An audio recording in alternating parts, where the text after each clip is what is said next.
This was not a war of grand armies clashing on open fields. It was not a conflict defined by generals moving vast formations of men across a map, like pieces on a chessboard. The Irish War of Independence, which raged from 1919 to 1921, was a different kind of struggle altogether. It was a war fought in the shadows, down narrow country lanes, and on the rain-slicked streets of villages and towns. It was a guerrilla war. The Irish Republican Army, or IRA, was a phantom force. It did not have the numbers, the heavy weapons, or the resources to face the might of the British Empire head-on. Victory for them would not come from a single decisive battle. Instead, the IRA's strategy was one of 1,000 small cuts. It was a war of attrition, designed to bleed the British administration in Ireland dry, to make the country ungovernable. Their soldiers were not men in formal uniforms, marching in step. They were farmers, shopkeepers, and clerks by day, and volunteer fighters by night. They were organized into small mobile units known as flying columns.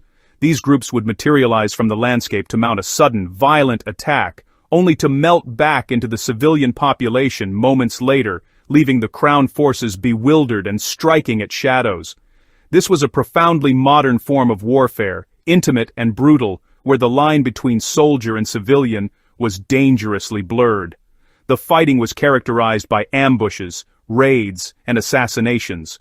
A lonely police patrol on a country road could become a deadly trap. A seemingly quiet barracks could be stormed in the dead of night. An individual judged to be a collaborator could be taken from his home and executed. This was a war of nerves, a psychological battle as much as a physical one. The goal was to create a constant state of fear and uncertainty for the forces of the Crown. It was to show that no corner of Ireland was safe, that British rule was a hollow shell, unable to protect its own servants or control the territory it claimed to govern.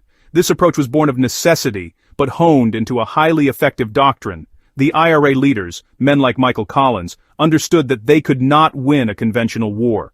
Their strength lay in their local knowledge, their deep roots in the community, and their ability to be everywhere and nowhere at once. They turned Ireland's winding roads, its stone walls, and its misty hills into weapons. Every bend in the road held the potential for an ambush. Every friendly face in a village could be an IRA sympathizer. For the British forces, it was like fighting a ghost that could, at any moment, strike with lethal force. Make sure to hit that subscribe button for more content like this. At the very heart of the IRA's strategy was the campaign against the Royal Irish Constabulary, the RIC. These were not soldiers from Britain, they were Irishmen, mostly Catholic, who wore the dark green uniform of the Crown. For over a century, the RIC had been the eyes and ears of the British administration in Ireland. They were stationed in small barracks in nearly every village and town, a visible and powerful symbol of British rule. They knew the local people, the local families, and the local landscape. To the IRA, the RIC were not simply policemen, they were the frontline enforcers of a foreign occupation, and they had to be broken. The campaign against them was systematic and ruthless. It began with social ostracism. An order was issued by the IRA's political wing, Dáil Éire, urging the public to shun the police. Shopkeepers were told not to serve them, neighbors were told not to speak to them, young women were warned against courting them. The aim was to isolate the policemen from their own communities, to make them feel like strangers in their own land. This psychological pressure was immense. These men found themselves cut off, their families threatened and intimidated, their lives made lonely and fearful. It was a cruel but effective tactic designed to cripple morale. Soon the campaign escalated from social pressure to physical violence. Policemen were targeted for assassination, often shot down as they walked their beat or returned to their homes. They were seen by the IRA not as fellow Irishmen, but as traitors to the cause of independence. The message was stark and brutal: resign your post or risk death. The pressure worked. Between 1919 and 1921, hundreds of RIC men were killed, and thousands more were wounded. Faced with constant danger and social isolation, morale within the force collapsed. Resignation soared, and recruitment dwindled to almost nothing. The once proud RIC began to disintegrate from the inside out. The targeting of Irish policemen was a deeply divisive and tragic aspect of the war. It turned communities against themselves and forced men to choose between their livelihood and their loyalty, often with fatal consequences. For the IRA, however, it was a strategic necessity. By neutralizing the RIC, they were not just eliminating an enemy force, They were blinding the British administration. Without the local intelligence and presence of the RIC, the British government was losing its grip. It could no longer effectively police the country or gather information on the rebels. A vacuum was being created, a vacuum the IRA was ready to fill. The physical presence of British rule in Ireland was embodied by the hundreds of stone-built barracks that dotted the landscape. These buildings, housing the Royal Irish Constabulary, were more than just police stations. They were miniature fortresses of the British Empire. They were symbols of power and control, often standing prominently in the center of a town or at a strategic crossroads. For the IRA, destroying these barracks became a central objective of their campaign. Each barracks burned or abandoned was a victory, a tangible sign that British authority was crumbling. It was a direct and visible challenge to the Crown's claim to govern. The attacks were often audacious and meticulously planned. IRA units would gather in the darkness, armed with rifles, shotguns, and whatever explosives they could muster. They would surround a barracks, often a small, isolated outpost with only a handful of policemen inside.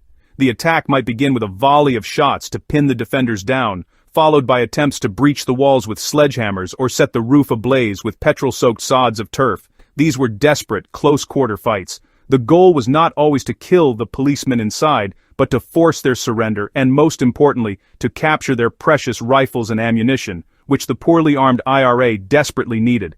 The campaign was astonishingly successful. In the first half of 1920 alone, over 400 of these police barracks were destroyed by the IRA or abandoned by the RIC. The remaining forces were forced to consolidate into larger, more heavily fortified buildings in bigger towns, effectively surrendering control of vast swathes of the countryside to the rebels. At night, in many parts of Ireland, the IRA became the de facto authority. The burning barracks lit up the night sky, sending a powerful message to the local population. The empire was in retreat. It was a spectacle of defiance that inspired more volunteers to join the Republican cause. This barracks war fundamentally changed the nature of the conflict. The IRA were no longer a dispersed police force maintaining civil order. They became a beleaguered garrison, bunkered down and waiting for the next attack. Their ability to patrol, investigate, or gather intelligence was severely curtailed. For the civilian population, the sight of a burnt-out barracks on the village green was a constant reminder of the war. It was proof that the IRA was a force to be reckoned with, and that the old order was being systematically dismantled, one stone, one rifle, and one building at a time. The war was moving from the shadows into the open. By 1920, the British government faced a crisis in Ireland. The Royal Irish Constabulary was collapsing, resignations were rampant, and the force was unable to cope with the IRA's guerrilla campaign. A new solution was needed, and it came in the form of a new type of recruit. These men were sent to bolster the depleted ranks of the RIC. They were mostly former soldiers from Britain, veterans of the Great War who were struggling to find work in a post-war economy. Due to a shortage of full RIC uniforms, they were issued a mixture of dark green police tunics and khaki military trousers. This mismatched attire earned them a notorious nickname, the Black and Tans. Their arrival marked a significant and brutal escalation of the conflict. The Black and Tans were not trained as policemen. They were soldiers, conditioned by the industrialized slaughter of the Western Front, and they brought a soldier's mentality to a policing role. They had little understanding of Ireland or its people, and they viewed the entire Catholic population with suspicion and hostility. They were deployed not to keep the peace, but to wage a counterinsurgency, to make Ireland a hell for rebels to live in. Their methods were crude, direct, and violent. They were a blunt instrument of state power, unleashed with few restraints. The Black and Tans quickly earned a reputation for indiscipline and brutality. Frustrated by their inability to pin down the elusive IRA flying columns, they often took their anger out on the general population. Following an IRA ambush, it became common for the Tans to descend on the nearest village or town. There, they would engage in unofficial reprisals. They would loot and burn shops, pubs, and creameries. They would beat and intimidate civilians in their search for information. Their actions were often fueled by alcohol and a desire for revenge, blurring the line between a security force and a rampaging mob. This policy of counter-terror was meant to frighten the Irish people into withdrawing their support for the IRA. However, it had the precise opposite effect. The indiscriminate violence of the Black and Tans outraged the civilian population. For every person they beat or home they burned, they created more Republican sympathizers. Their behavior was seen as proof that British rule was not a civilizing force, but a vicious and oppressive tyranny. The name Black and Tans became a byword for terror in Ireland, a symbol of British oppression that would be remembered with bitterness for generations to come. They were fighting a fire with petrol. If the Black and Tans were a blunt instrument, another force was soon introduced that was intended to be a rapier. This was the auxiliary division of the RIC, known simply as the Auxiliaries, or Auxies. Formed in the summer of 1920, this was an elite, paramilitary strike force composed entirely of former British military officers. They were recruited from the same pool of demobilized veterans as the Tans, but they were held to a higher standard of previous rank and experience. They were better paid, better equipped, and operated in independent companies, separate from the regular RIC and the Black and Tans. They were, in effect, a government-sanctioned counter-terror squad. The auxiliaries were tasked with taking the fight to the IRA in the field. They were highly mobile, using Crossley tender lorries and cars to conduct aggressive long-range patrols deep into IRA territory. They were intended to be the answer to the IRA's flying columns, to beat the guerrillas at their own game. Dressed in their distinctive tam-o'-shanter caps and formidable in their bearing, they projected an aura of ruthless professionalism. They were hardened combat veterans, and they brought a new level of intensity and lethality to the conflict. Their mission was simple: to hunt down and destroy the IRA wherever they could be found. However, like the Black and Tans, the auxiliaries soon became infamous for their brutality. Their methods were often indistinguishable from those of the rebels they were fighting. They carried out assassinations, took part in reprisals, and tortured prisoners for information. One of their most notorious acts was the Kilmichael ambush aftermath, where auxiliaries were accused of mutilating the bodies of dead IRA volunteers.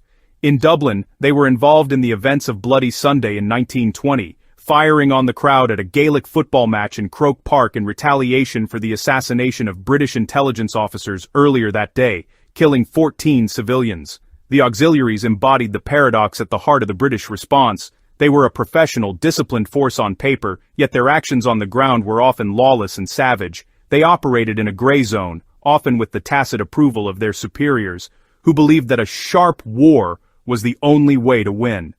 While they did inflict heavy casualties on the IRA in some engagements, their overall impact was to further alienate the Irish population. The violence of the auxiliaries, an elite corps of officers, demonstrated to many that the British government was sanctioning a campaign of terror, driving even moderate Irish nationalists into the arms of the Republicans. The defining tactic of the Crown forces, particularly the Black and Tans and auxiliaries, was the reprisal. When an IRA ambush resulted in the death of a policeman or soldier, the response was often swift and indiscriminate. It was not aimed at the IRA unit responsible, as they had long since vanished. Instead, it was directed against the nearest town or village, against the civilian population, who were presumed to be sheltering and supporting the rebels. These were not random acts of rage. They became a semi-official, though publicly denied policy of collective punishment. The message was clear: if the IRA attacks, you will all suffer the consequences. The pattern of reprisal became grimly familiar across Ireland. Following an attack, lorries filled with angry and vengeful Crown forces would roar into a town. They would pour out into the streets, often firing their weapons into the air or at buildings. The first targets were often pubs, which were looted for alcohol, further fueling the rampage. Then came the businesses of known or suspected Sinn Féin supporters. Creameries, which were vital to the rural economy, were a favorite target, as were shops and newspaper offices. The destruction was systematic. Buildings were doused in petrol and set alight, and anyone who tried to intervene was beaten or shot. Some of the most infamous examples of these reprisals left entire town centers in ashes. In September 1920, after an IRA ambush killed a local Ricky officer, Black and Tans and police swept through the town of Balbriggan, north of Dublin. They killed 2 local men, looted and burned pubs, and destroyed more than 50 houses and a local factory, leaving the town's residents homeless and terrified. An even larger-scale reprisal took place in December 1920, when, following an ambush, auxiliaries and black and tans, set fire to the heart of Cork, Ireland's third largest city. The fires raged for 2 days, destroying over 300 buildings, including the City Hall and the Carnegie Library. These acts of arson and destruction were a catastrophic failure of policy. They were intended to terrorize the population into submission, but they achieved the exact opposite. The sight of their homes, businesses and town halls being burned to the ground by forces of the British Crown did not make Irish people fear the IRA. It made them hate the British government. The Reprisals were a propaganda gift to the Republican movement. Photographs of the smoldering ruins of Cork and Balbriggan were published around the world, damaging Britain's international reputation and galvanizing support, both at home and abroad, for the cause of Irish independence. The fires of Reprisal only hardened Irish resolve. For the ordinary people of Ireland, the war was a time of constant fear and uncertainty. They were trapped between two ruthless forces. On one side was the IRA, demanding loyalty, shelter, and silence. On the other were the Crown forces, who treated any civilian as a potential enemy. Daily life was punctuated by violence and suspicion. A knock on the door in the middle of the night could be the IRA looking for a safe house, or it could be the black and tans looking for a suspect. Saying no to either side could have deadly consequences. It was a war with no clear front line, where your neighbor could be an informer or a guerrilla fighter. Civilians suffered terribly. They were the primary victims of the Crown forces' reprisals, losing their homes, their businesses, and their livelihoods in the burnings of towns like Balbriggan and Cork. But they were also at risk in their everyday movements. The British authorities imposed curfews and set up checkpoints. A common and tragic occurrence was civilians being shot for failing to halt when challenged by a patrol, often in the dark or in a moment of panic. Official records list dozens of such deaths, casualties of a nervous and trigger-happy security force operating in a hostile environment. Simple acts like being out after curfew could be a death sentence. The IRA, too, brought violence into civilian lives. They executed suspected spies and informers, sometimes leaving their bodies by the roadside with a placard as a warning to others. While the IRA claimed these were legitimate acts of war against traitors, the process was often one of secret trials and summary justice, creating a climate of paranoia and fear. Families were torn apart by divided loyalties. A son in the IRA might find his own father was still loyal to the Crown, or his brother was a member of the RIC. These internal conflicts added a layer of personal tragedy to the national struggle. Ultimately, the suffering of the civilian population became a crucial factor in the war.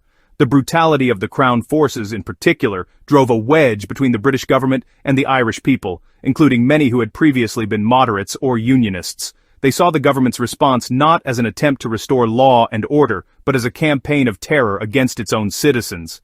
This widespread revulsion at the actions of the black and tans and auxiliaries translated into a huge surge in popular support for Sinn Féin and the IRA. The British were not just losing the military battle, they were losing the war for the hearts and minds of the Irish people. The Irish War of Independence, though fought without major battles, was exceptionally bloody. The intimate, guerrilla nature of the conflict meant that death was personal and often brutal. The statistics paint a grim picture of the escalating cycle of violence that gripped the country between 1919 and the Truce of July 1921. Both sides inflicted and suffered heavy losses, and the civilian population paid a terrible price. The war was not a distant affair fought by armies. It was a local tragedy replayed in towns and parishes across the nation, leaving a legacy of bitterness and grief that would last for decades. The Royal Irish Constabulary, as the primary target of the IRA, was devastated. Over the course of the conflict, approximately 418 RIC officers were killed, and more than 680 were wounded. These figures do not fully capture the collapse of the force, as thousands more resigned, under pressure. The British Army lost 162 soldiers, while the new forces suffered significant casualties as well. 54 members of the Auxiliary Division and 14 black and tans were killed. These were the agents of the Crown, and for every one of them killed in an ambush, the cycle of reprisal would turn, ensuring that the violence would only spread further. The IRA, operating as a secret army, also suffered grievously. It is estimated that over 500 of their volunteers were killed in action. Many more were captured and imprisoned, with 14 IRA men being officially executed by the British authorities. The IRA, in turn, waged a lethal campaign against those they deemed enemies of the Republic. They are estimated to have killed nearly 200 civilians who were accused of being informers. This grim accounting demonstrates the ruthlessness with which both sides prosecuted the war. There was little room for mercy in this struggle for national survival and imperial control. Beyond the combatants, the civilian toll was tragically high. At least 750 civilians were killed in the crossfire during reprisals or in incidents like the Bloody Sunday massacre at Croke Park. This number includes the many who were shot for failing to stop at checkpoints, as well as those killed in the indiscriminate burnings and shootings that followed IRA attacks. The physical destruction was also immense. The IRA had destroyed over 400 police barracks by mid-1920, while Crown forces laid waste to the centers of towns like Cork, Balbriggan, and Trim. The land was scarred, and its people were traumatized by a war that had come to their very doorsteps. By the summer of 1921, Ireland was caught in a vicious and seemingly unbreakable cycle of violence. Every IRA ambush was met with a brutal Crown force reprisal, and every reprisal only served to strengthen Irish resolve and create more recruits for the IRA. The war had reached a bloody and destructive stalemate. The IRA, for all its successes in making large parts of the country ungovernable, did not have the military capacity to physically drive the British Army out of Ireland. They could harass, disrupt, and inflict casualties, but they could not achieve a decisive military victory against one of the world's most powerful empires. On the other hand, the British government had also failed.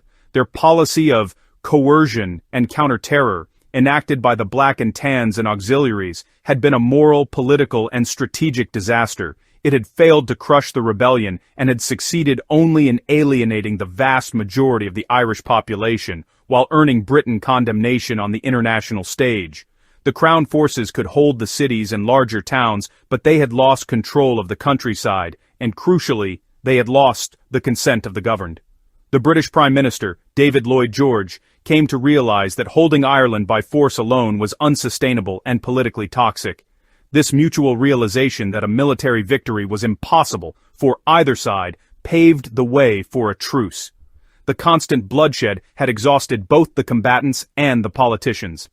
In Britain, public opinion was turning against the war, sickened by the accounts of reprisals and the brutal methods being employed in the name of the Crown. In Ireland, the IRA was running critically low on weapons and ammunition, and the population was weary of the violence. The time had come to talk. On the 11th of July, 1921, a truce came into effect, bringing the fighting to an uneasy halt. The war's conclusion was therefore not a surrender, but a negotiated settlement born of exhaustion. The campaign of raids and reprisals had demonstrated that British civil administration in most of Ireland had collapsed, and that military reconquest would require a commitment of men and resources that the British government and public were unwilling to make.